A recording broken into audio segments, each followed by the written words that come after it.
Estamos de volta em mais um episódio do Economia em Foco aqui na Foco One TV.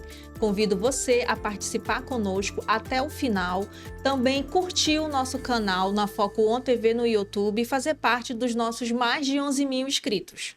Hoje vamos falar de um assunto muito interessante, que é a expansão imobiliária aqui no estado do Amazonas. E para falar sobre esse tema, eu recebo o vice-presidente da ADEME, Hélio Alexandre. Seja muito bem-vindo, Hélio. Bom dia, minha amiga. Bom dia, obrigado pelo convite. Agradeço a Economia em Foco por convidar a ADEME para que a gente possa estar aqui na minha pessoa, para que a gente possa falar um pouco do mercado imobiliário. Certo. E eu convido você a ficar conosco até o final e compartilhar com seu amigo se está pensando em investir no mercado imobiliário, adquirir um imóvel, então você não pode perder essa oportunidade. Então, seu Hélio, eu gostaria que o senhor explicasse o que é a ADEME e como funciona. A ADEME é a Associação das Empresas do Mercado Imobiliário. Ela é constituída por um presidente, que é o Henrique Medina, eu sou o vice-presidente, temos uma diretoria ambiental, diretoria de mercado, diretoria de mercadoria, de suprimentos, enfim, jurídica. É uma entidade que tem hoje abraça aproximadamente uns 40 associados, ela é bem grande e ela responde dentro da cidade de Manaus sobre o mercado imobiliário. De que forma? Existem várias ADEMEs no Brasil, não é a única. Todos nós somos linkados à CEBIC, Associação Brasileira da Indústria da Construção Civil, Certo. E nós somos as pessoas que damos a direção do mercado e tentamos dar a direção no mercado na cidade de Manaus. Nós fazemos um trabalho muito forte perante ao mercado, através de pesquisas, apontando qual o melhor bairro, aonde os lançamentos, enfim, todo esse trabalho ele é feito mensalmente, através das nossas reuniões, onde nós mostramos as estatísticas, os números, os resultados, aonde vendeu mais, aonde vendeu menos. A gente discute muito a questão de suprimentos, como é que as coisas andam. Discutimos muito com a Caixa Econômica Federal, que é a nossa grande fomento, é o nosso grande pai, é a Caixa Econômica Federal. E com o governo federal, através do Ministério das Cidades, a gente discute muito a questão do Minha Casa Minha Vida, a questão dos recursos, e não só o Minha Casa Minha Vida, como também os outros empreendimentos de outras qualificações da classe A e que são de outras construtoras que também usam o recurso Caixa para poder financiar e ter a oportunidade de vender para as pessoas. Interessante, seu Hélio. O senhor saiu do setor industrial para o mercado imobiliário. Como aconteceu essa mudança e o que motivou o senhor a empreender em Manaus? Isso é de família, né? O meu pai durante muitos anos, ele foi acionista diretor de uma construtora. Meu pai sempre mexeu no mercado imobiliário e eu, numa certa época, não quis mais. Foi quando eu fiquei durante 14, 15 anos na indústria, quando eu cheguei em Manaus, e depois a indústria se fechou e eu disse, agora eu vou entrar no mercado imobiliário. Entrei com uma empresa de empreendimentos imobiliários, depois abri uma incorporadora. Hoje eu tenho uma empresa, uma desenvolvedora, e eu acho que a minha vida é o mercado imobiliário, onde eu sustentei e criei os meus 4 filhos, e esse é o meu mercado. Tanto que eu tenho um filho meu que segue um caminho dentro do mercado imobiliário. Interessante. O senhor chegou aqui no Amazonas da década de 80 e eu gostaria que o senhor avaliasse como foi essa transformação urbana e econômica de Manaus desde a sua chegada. Eu cheguei num grande boom, ainda peguei a grande Zona Franca de Manaus, a Zona Franca Comércio, que era muito pujante, muito forte, como a indústria também era muito forte. E depois eu vi o comércio, a Zona Franca Comércio diminuir, e hoje a gente vê há muitos anos a Zona Franca Industrial, cada dia que passa, tomando mais fôlego e crescendo mais e se fortificando mais, e se tornando o segundo maior polo do Brasil, no segmento indústria. Então, quer dizer, e a gente vê outros segmentos crescerem, a gente viu o comércio crescer muito, né? Depois disso, comércio no modo geral. Na minha época era Parque 10 e Centro. Hoje você encontra o comércio em toda a cidade. A Zona Leste, na minha época, a Zona Leste estava começando a Zona Leste. Hoje a Zona Leste é uma cidade. E é um dos comércios mais apunjantes que nós temos dentro da cidade. Então, Manaus cresceu. O interior veio, né, por causa da mão de obra, da busca da melhoria. A gente hoje tem muito mais escolas, muito mais universidades, muito mais cursos de pós-graduação, de graduação. Enfim, Manaus se transformou numa grande metrópole e cada dia que passa ela cresce mais com os seus problemas de uma grande cidade, porque ela cresceu em volume de gente e ela não deu muito acompanhamento Não foi no crescimento urbano, estava né? preparada para Isso. Eu acho esse que a crescimento. gente cresceu demais, então a gente encontra ainda áreas com muita invasão que se tornaram bairros, não bairros planejados. Isso dificulta bastante a questão da pessoa poder viver com um pouco mais de qualidade. Acesso a alguns serviços, né? Eu acho que os serviços até a gente tem. O que a gente não tem, por exemplo, você vai numa região como a Zona Leste, que ela é imensa, é uma cidade, onde há muitos anos atrás foram distribuídas casas para aquelas pessoas, casas não, terreno para aquelas pessoas, cada um fez a sua casa, fez o seu pedaço de chão, mas não respeitou a rua como a largura exata de uma rua. Calçada, hoje né? calçada, você chega lá, você vê uma rua de 5 metros, casa de ambos os lados, carro parado, quer dizer, virou uma coisa assim descontrolada. E foi passando o prefeito, entrando o prefeito, e a gente não foi resolvendo. Então hoje nós vivemos um problema muito grande e Manaus merece uma cidade, nós merecemos uma cidade um pouco mais organizada, um pouco mais, digamos, mais dirigida no aspecto de urbanização. Eu acho que a gente está aqui, a DEME é uma entidade que vem para ajudar. Não só ela, as outras entidades também vêm. O CDL vem, a ACA vem, o CREA vem, o Ciduscom vem, enfim, todo mundo quer ajudar, todo mundo quer o bem dessa cidade, porque a gente vive aqui. Isso, e tem que querer o bem mesmo, né? Porque, É, enfim, sou daqui de Manaus, gosto isso. muito da minha cidade, viajo, conheço outras cidades, mas não escolheria outro lugar para morar. É como eu. Ainda Estou assim, aqui né? há tantos anos, meus filhos daqui, eu não quero mais sair daqui. Isso. Como o senhor define o atual momento do mercado imobiliário no Amazonas? Estamos em crescimento, estabilidade ou desaceleração? Não, estamos em crescimento, sem sombra de dúvida. O ano passado, o número da DEME mostrou ao mercado que o número de lançamentos alcançou um valor bem expressivo, quase 3,4 bi, né, de lançamentos. Desses lançamentos, eu calculo que 74%, 75% foi Minha Casa Minha Vida. A gente teve um recuo, né, por conta da pandemia, alguns anos atrás, Você mas sabe que na pandemia, a pandemia ela deu continuidade. O mercado digamos que o não mercado parou totalmente, não parou, né? né? Até porque o governo conseguiu deixar as construtoras trabalhando com todo o cuidado, com todo o controle. As construtoras trabalharam porque precisavam de ter a geração de emprego. Então, depois da pandemia, a gente veio numa crescente muito grande todos os anos. Aí vem o governo Lula, e o governo Lula dá esse crescimento ao Minha Casa Minha Vida, porque é uma bandeira deste governo, a casa própria para todas as faixas do Brasil. Certo. E quais regiões de Manaus estão atraindo mais investimentos imobiliários atualmente? Se a E gente por for quê? falar em Minha Casa Minha Vida, faixa 1, faixa 2, nós vamos falar na região da Zona Norte, um pouco da região da Zona Leste, vamos falar um pouco também da Zona Oeste, faixa 1, faixa 2, faixa 3, até faixa 4. Então, nós estamos crescendo por um todo. Manaus está evoluindo de uma tal forma que nós não estamos mais só num único lugar. Já estamos conseguindo alcançar. Então, você já tem hoje Cidade Nova, você tem Alvorada, você tem empreendimentos. Várias zonas da Você tem na cidade, Zona né? Norte, você tem na Zona Leste. Você já está começando a encontrar produtos do Minha Casa Minha Vida em vários locais.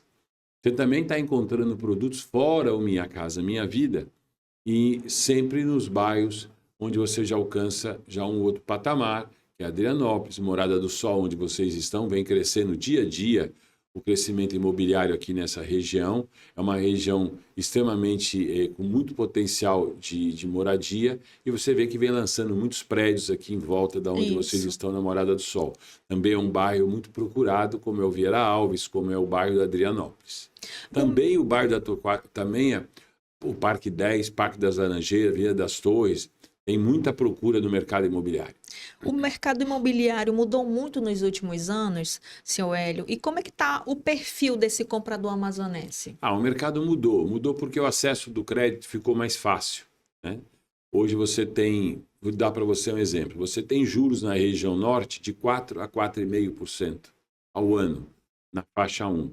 Você tem juros de 6,85 na faixa 2. Então, a Caixa Econômica, através do governo federal, dentro do programa Minha Casa Minha Vida, consegue oferecer juros menor para as pessoas, com uma renda que agora aumentou as faixas. Então, deu Isso. mais oportunidade das pessoas poderem comprar.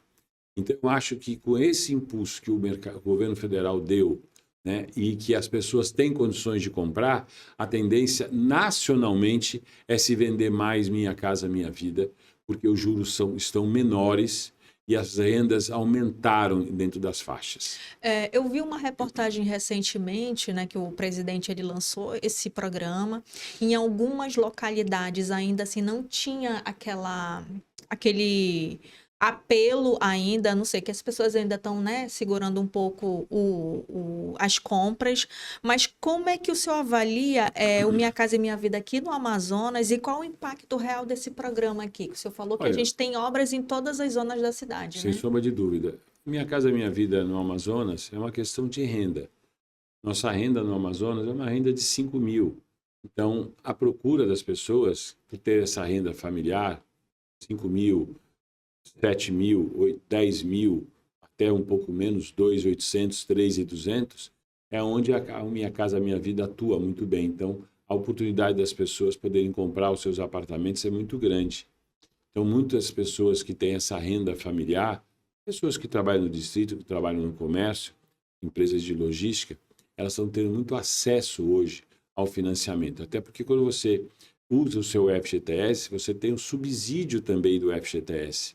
Você consegue, às vezes, chegar a 90% de subsídio, com subsídio, na hora de você comprar o seu imóvel. Então, a oportunidade é muito grande hoje para que as pessoas possam ter chance de comprar o imóvel. E também aqueles que não querem comprar o Minha Casa Minha Vida, querem comprar o imóvel digamos, de valor mais expressivo, também hoje têm acesso aos bancos privados financiando e também as construtoras financiando uma parte por conta própria e a outra parte aos bancos pegar o seu financiamento também em 20 anos, 30 anos e assim por diante. E hoje, assim, a pessoa que quer adquirir um imóvel, ela encontra várias ferramentas, várias possibilidades de estar adquirindo, né? Sem sombra de dúvida. O senhor participou dos primeiros projetos, né, do Minha Casa é Minha Vida, que é a faixa 1. E quais foram os maiores desafios naquela época e o que mudou hoje? Olha, na época, lá atrás, quando começou Minha Casa Minha Vida, o maior desafio que a gente sofria muito era a parte de aprovação de crédito. Hoje não, hoje já está mais fácil, a Caixa também ficou muito mais automatizada, simplificou mais o sistema, as empresas também se adequaram muito mais ao programa Minha Casa Minha Vida, os correspondentes bancários ajudam bastante, e antes de você ir para a Caixa, você vai a um correspondente bancário da Caixa, e lá que você faz o seu processo. Hoje está tudo muito linkado ao sistema, tudo linkado a uma tela de computador, onde eu coloco a minha renda, coloco o meu endereço, coloco o meu estado civil, coloco a minha vida e lá na hora eu consigo fazer a simulação, minha carteira de trabalho, onde eu trabalho, meu PIS, aquela coisa, aonde eu trabalho, automaticamente o correspondente vai fazer uma simulação e vai dizer se você tem a chance de comprar aquele imóvel ou não. Então, se tornou muito mais fácil. O número de papéis antigamente era desse tamanho, hoje diminui bastante. Então, a gente vem melhorando dia a dia, por isso que está tendo esse impulso no Brasil inteiro em busca da moradia do faixa 1, 2, 3 e 4. Que interessante. Na sua avaliação, Manaus ainda possui um déficit habitacional significativo? E onde está esse principal gargalo? Olha, o déficit habitacional em Manaus, na minha opinião, deve gerar uns 130 mil unidades. Ele está em todas as faixas. Eu costumo dizer que não é só a faixa que mais necessita, eu costumo dizer que é a faixa 1 FAR.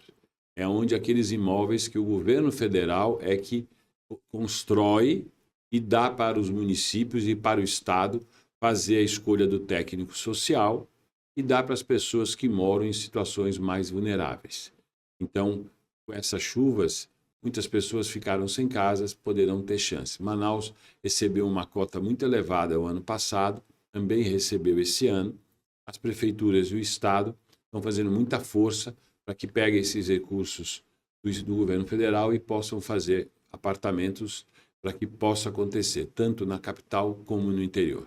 Olha, muito interessante, gente. Quais fatores mais dificultam hoje o crescimento do setor imobiliário no Amazonas? Juros, burocracia, infraestrutura, o custo da construção? Olha, o custo da construção, ela mexe muito com a gente está muito longe. Nós estamos longe de todos os acessos, digamos, de material. Nós já melhoramos bastante. Você vê, hoje em Manaus tem indústria de esquadria, tem indústrias de porta, tem algumas indústrias de tinta, tem algumas indústrias de argamassa, tem muita coisa. Mas tem muita coisa que a gente precisa trazer ainda do sul do país ou talvez importar da China, certo? Então isso traz um custo para nós maior. Quando a gente faz uma viabilidade de produto, a gente não faz simplesmente dizendo, olha, chega em 2 dias e está aqui na cidade a 200 quilômetros ou 400, não. Está alguns dias de navio dias de viagem, ou né? alguns dias de caminhão. Esse custo é muito elevado, né? O custo do transporte de container ou de transporte rodoviário, ele fica mais elevado, porque se você tem um problema hoje, você tem a guerra lá no Irã, que mexe com o petróleo, automaticamente mexe toda a cadeia de produção nossa. Então, a nossa viabilidade ela acaba se mudando. Infelizmente, a gente tem que repassar isso. A gente tenta fazer o mínimo do mínimo do mínimo, é o que está acontecendo, e a gente absorver isso da melhor forma possível. Não é uma tarefa muito fácil. Eu imagino, né? Mas Para a quem gente é faz, empresário, os né? empresários fazem os seus milagres para poder continuar. Imagine você lançar um produto o ano passado, você está construindo ele, aí vem uma guerra, que nós não temos nada a ver com isso. E não estava nem no planejamento, Não estava né? no planejamento, eu fiz uma viabilidade de X e, de repente, esse X virou X mais X. E eu não tenho como fazer mais nada, porque eu já estou comprometido, já vendi, basta eu entregar. Ok? E é isso que o empresário faz. Então, o empresário da construção civil em Manaus, grande, eles são muito talentosos, para poder trabalhar com essas variáveis. Eu estava ontem com um amigo que tem uma grande empresa de despacho aduaneiro dizendo que um container hoje do exterior para cá saiu de $2.500 para quase $6.000 um container de 40 pés. Imagine uma empresa que traz um container de 40 pés que fez toda a sua viabilidade X de 2.500 passa para $6.000. Por quê? Porque tem uma guerra que nem pela guerra passa. Isso Porque você a está falando mercadoria- em dólar. E quando a gente converte em reais, fica mais que o Muito. dobro, E mais outra que o coisa, triplo, né? os componentes eletrônicos não vêm do Irã. Eles vêm da China, vêm da Índia, vêm da Indonésia, vêm da Tailândia, vêm do Taiwan. Quer dizer, não passa nem por lá. Mas existe aquela coisa que eu Mas costumo os dizer. efeitos Os defeitos e aquela oportunidade que existe do empresário. Olha, de vez de aumentar 5, aumenta logo 7, 8, mas não sabe que isso na cadeia, isso lá na frente, custa muito caro para todo mundo. Isso. Inclusive, as taxas de juros, elas têm crescido bastante, né? Como ela influencia, seu Hélio, diretamente a decisão de compra de imóveis pela população? Dentro do mundo do Minha Casa Minha Vida, os juros todos são subsidiados pelo governo federal através da Caixa. Então, por exemplo, faixa 4 é um apartamento de 600 mil. A renda é uma renda de 10 a 12 mil, onde você vai pagar um juros de 10%. A Selic está 14,5%. Você está pagando bem mais barato. Se você fosse no banco privado, você iria pagar pelo menos uns 2,5% mais caro do que isso. Então, quem quer comprar, compre financiado pela Caixa, porque tem os juros mais subsidiados e os menores do país. Não que os bancos privados, às vezes os bancos privados querem ficar igual à Caixa. Eles têm que ficar. Então, às vezes, você encontra também alguns juros tão... No faixa 4, às vezes você pode encontrar os juros igual ao da Caixa nos bancos privados. Certo. Mas com esse aumento da renda, as pessoas conseguem adquirir um imóvel... consegue mais. Um pouco mais, não sei se posso dizer de luxo, mas por um preço com juros Olha, mais vou te baixos, dizer, né? faixa Como 1 e você está faixa falando. 2 é 270 mil. O faixa 3 é 400 mil. O faixa 4 é 600 mil. Então, você hoje chegou no faixa 4, você já tem um imóvel bom. O que é isso? Mostra que eu comecei a minha vida, por exemplo, no faixa 2. 2 dormitórios, 42 metros, 43 metros. Agora, eu já tenho um filho, agora eu estou indo para o segundo filho, eu preciso sair de lá. Mas eu também melhorei profissionalmente, eu e minha mulher. Então, já minha renda já ficou maior. Então, eu posso ir para um imóvel maior, um imóvel de 58, talvez próximo de 60, um faixa 3, um faixa 4. Eu posso melhorar, então melhorei minha renda, eu posso vender meu imóvel e comprar um outro imóvel financiado pela Caixa e pagar até 420 meses. Interessante. O mercado imobiliário de Manaus ainda é muito concentrado em apartamentos. Ou há algum crescimento por procura de condomínios horizontais ou imóveis compactos? Não, Como é que o Manaus tem senhor... muito condomínio horizontal. Na região oeste da cidade, que é a Ponta Negra, você encontra quase toda a Ponta Negra vários condomínios horizontais. Vários. Os Alphaville, Praia dos Passarinhos, Marina Rio Belo, Passaredo, Moradas do Parque. Você tem muito condomínio horizontal. Bastante. A da Laranjeira, você tem alguma coisa. Já está bem ocupado, mas você também já tem. Então, você também tem, lá pela região do Débora, você também já tem condomínio. Você tem muito condomínio horizontal. Mas a tendência é verticalizar. Por quê? Porque não dá para espraiar mais a cidade. Espraiando a cidade, o que vai acontecer? Eu faço um condomínio lá na Zona Norte, de casas. Primeiro que o terreno é caro, não se paga. E segundo, se eu faço, eu vou fazer lá para dentro. Então, como é que eu vou fazer a escola, a UBS, a creche, uma série de fatores? Então, a verticalização, no momento que a gente vive da cidade, ela é melhor para a cidade. É melhor para o poder público trabalhar, porque ele não vai espraiar demais. Então, eu vou te dar um exemplo. Eu falo isso todo o tempo. O Via Norte está lá. Em volta do Via Norte, era para ser uma área extremamente tomada e invadida.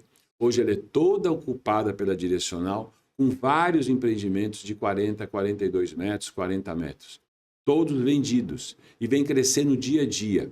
E eram áreas que seriam invadidas naturalmente, mas o mercado imobiliário chegou, por causa do Via Norte chegou, Ocupou a e área, né? ocupou em volta. As pessoas têm moradia digna, tem os seus apartamentos, condomínio fechado, piscina, espaço gourmet, salão de festa, sua pequena quadra, seu pequeno campinho. E ainda por cima tem um shopping que ele pode poder sair, comprar com segurança e assim por diante. Isso é um mundo. Isso é a mobilidade urbana e mobilidade de moradia. É assim que a gente tem que fazer. Eu não tenho mais que morar, por exemplo, na Ponta Negra e trabalhar, por exemplo, no Adrianópolis. Não, eu tenho que morar na Ponta Negra e ficar na Ponta Negra, procurar ficar. Então, a Ponta Negra hoje, ela tem supermercados, não é verdade? Isso. Ela tem lojas, ela tem centros comerciais, ela tem bastante postos de gasolina, bastante mercados, supermercados, hipermercados que estão abrindo. Tu concorda comigo ou não? Concordo. Padarias. Agora já tem aquelas torres do Britânia, estão todas ocupadas em termos de escritório. Então, as pessoas têm que morar e ficar próximo da sua casa. Academia. É isso que a gente tem que fazer. E assim, isso facilita a vida das pessoas, principalmente por questões do trânsito, de mobilidade, como o senhor falou. Muitas vezes deixa o carro na garagem, você pode ir a pé, é próximo, é acessível, né? E vai de encontro com uma frase que o senhor sempre diz, né? Que o centro de dia é comércio e de noite é moradia, porque a gente percebe que um dos grandes problemas de trânsito é justamente a pessoa que mora na zona norte ou zona leste da cidade e tem que ir para o centro trabalhar e acaba sobrecarregando aquela área, né? Por que que o senhor fala assim? Porque eu acho que o centro, eu vejo que a Prefeitura Municipal está realmente querendo tomar conta e investir no centro de Manaus. Agora vai receber o novo Porto da Manaus Moderna, né, que já Um investimento um já investimento pesado de uma emenda parlamentar. esperado há Há muitas muitos décadas. décadas. Você falou bem, décadas. Há muitas Parece que vai décadas. ficar muito grande, muito bonito, moderno, Isso. porque são pessoas que chegam do interior, encostam os seus barcos, descem, faz as suas compras, e retornam de novo para sua cidade. Mas vão descer num lugar bonito, decente, prático e objetivo. Isso. Não é verdade? Por que eu digo isso? Porque o centro, ele tem que, de dia, ele tem que ser o comércio. Ó, vou te dar um dado. Diariamente no comércio, entre chegadas e saídas da beira do mercado, deve chegar e sair para mais de 12 mil pessoas. É muita gente circulando aí. Fora as pessoas que trabalham nas lojas e pessoas da cidade que estão no centro comprar. Por que eu digo isso? Porque se você tem durante o dia uma força de trabalho grande no centro, à noite, nos prédios que estão vazios, tem que se tornar moradia, para que a gente evite os problemas que os centros do Brasil acontecem, que são as pessoas mais vulneráveis que vão para o centro. Em vez do centro à noite virar um centro da bandidagem, não, vai virar o seguinte: à noite eu moro no centro. Por quê? Vamos lá, vou te dar para você um exemplo. Eu moro no centro, num apartamento, numa casa, peguei uma casa antiga, reformei e vou morar lá. Eu tenho filhos, adolescentes. Eles podem estudar onde? No IFAM, nas escolas públicas. Eu tenho BS, eu tenho hospital, você concorda? Certo, tenho policlínicas e eu tenho trabalho. O meu filho de 15 anos, ele pode descer e ser menor aprendiz trabalhando nas lojas, trabalhando em alguns escritórios. A minha filha, a mesma coisa. E de lá ela vai ter uma tendência de ter uma profissão.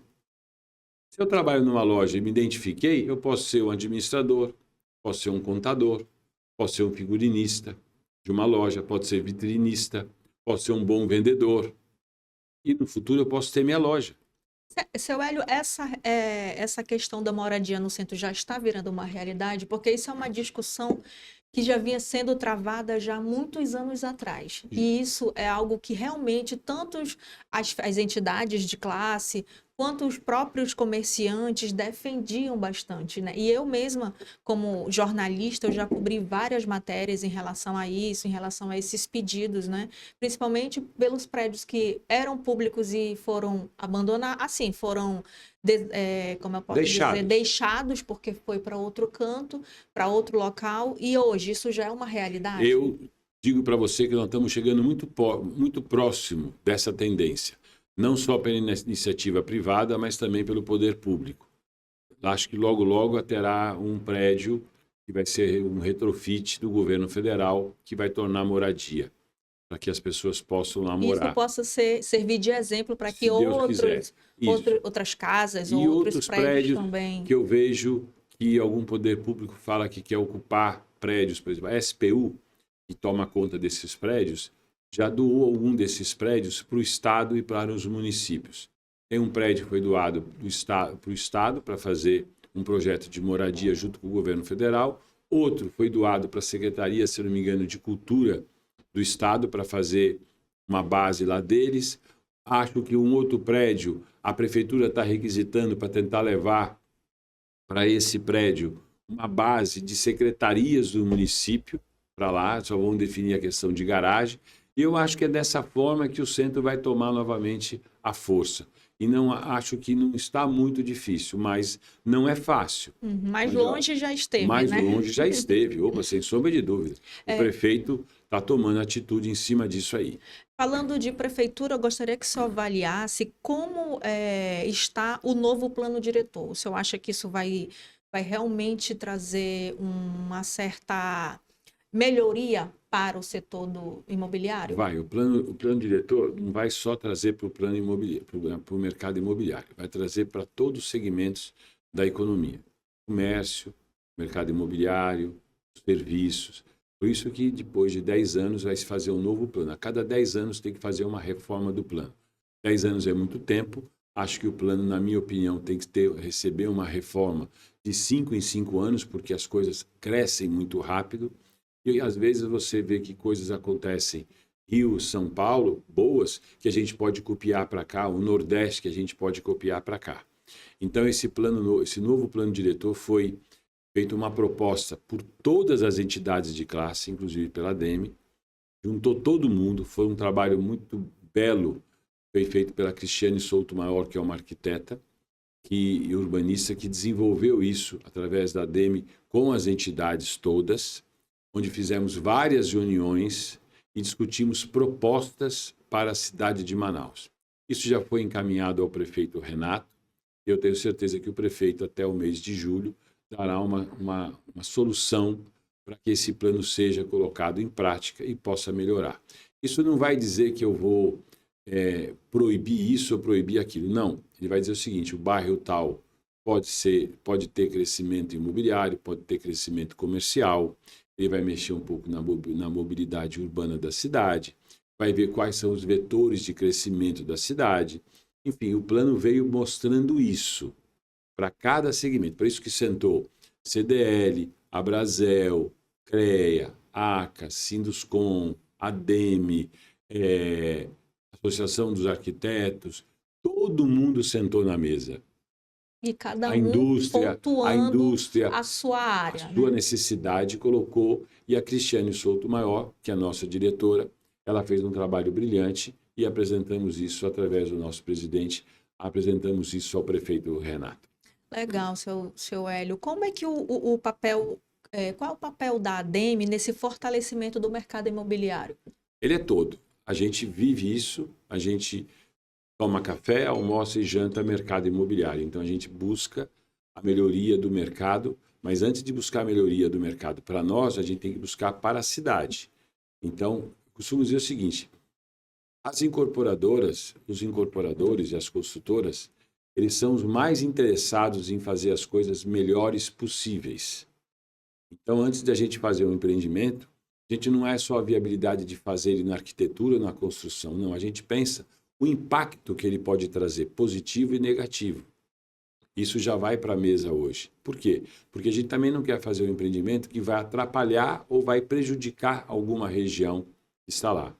Então, antes de a gente fazer, a gente vê se aquela rua, aquela avenida, aquele bairro, haverá um crescimento, haverá uma expansão, e a gente vai se adequar também a isso para não nos prejudicar e também não prejudicar a cidade. Certo, muito interessante. Nós já estamos chegando ao fim da nossa entrevista e eu gostaria que o senhor falasse qual a perspectiva para o mercado imobiliário amazonense nos próximos 5 anos e se ainda tem espaço para crescer. Sim, sem sombra de dúvida. É uma cidade apunjante, onde está cada dia que passa aparecendo aparecendo novas construtoras interessadas em entrar no mercado imobiliário. É a região do norte que mais se lança e mais vende imóvel na região do norte, é a cidade de Manaus. Por quê? Pelo déficit habitacional, pela vontade das pessoas quererem comprar o seu imóvel próprio, as oportunidades dos locais. É uma cidade grande que ainda existe locais com oportunidade.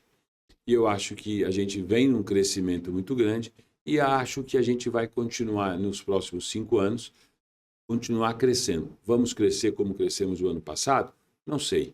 Mas eu acho que a gente continua assim crescendo ano a ano, como a gente já vem acontecendo nesses últimos 6 anos. Muito interessante. E se eu quiser deixar seu contato, informações como as pessoas, se tiverem alguma dúvida sobre o mercado imobiliário, queiram tirar, você fique à vontade. Se as pessoas tiverem uma dúvida, por favor, entrem em contato com a ADEME. A ADEME está sediada no edifício no Cristal Tower, no 1º andar. Nós temos uma secretária-geral, que é a Suzy, temos uma superintendente, que é a Andresa, tem o presidente, que é o Henrique Medina, tem a mim, que é o vice-presidente, e nós estamos à disposição para esclarecer qualquer dúvida que qualquer consumidor tenha e possa ter daqui para frente. Mas eu acho e quero destacar para você uma notícia boa para você e para todos os ouvintes do programa da Economia Foco. Dia 28, 29, 30 e 31 de maio, quinta, sexta, sábado, domingo da próxima semana, no Amazonas Shopping, nós faremos o nosso feirão ADEME. É um feirão com muita oportunidade para que as pessoas possam visitar. Por quê? Nesse feirão, as construtoras sempre entram com as suas promoções, com condições especiais de sinal, condições especiais de parcelamento. Eu acho que as pessoas deveriam estar presentes. 28, 29, 30 e 31. Quinta, sexta, sábado, domingo, no Amazonas Shopping. Aproveitem a oportunidade. Eu vou estar lá, as consultoras estarão lá com as suas equipes de vendas, seus gerentes, seus corretores, com toda a equipe lá esperando os clientes chegarem e comprarem os seus respectivos imóveis. Esse é o momento. Olha, não perca, atentos aí nessas datas. E eu agradeço você que nos acompanhou até o final. E nos vemos no próximo programa do Economia em Foco, aqui na Foco One TV. Até mais.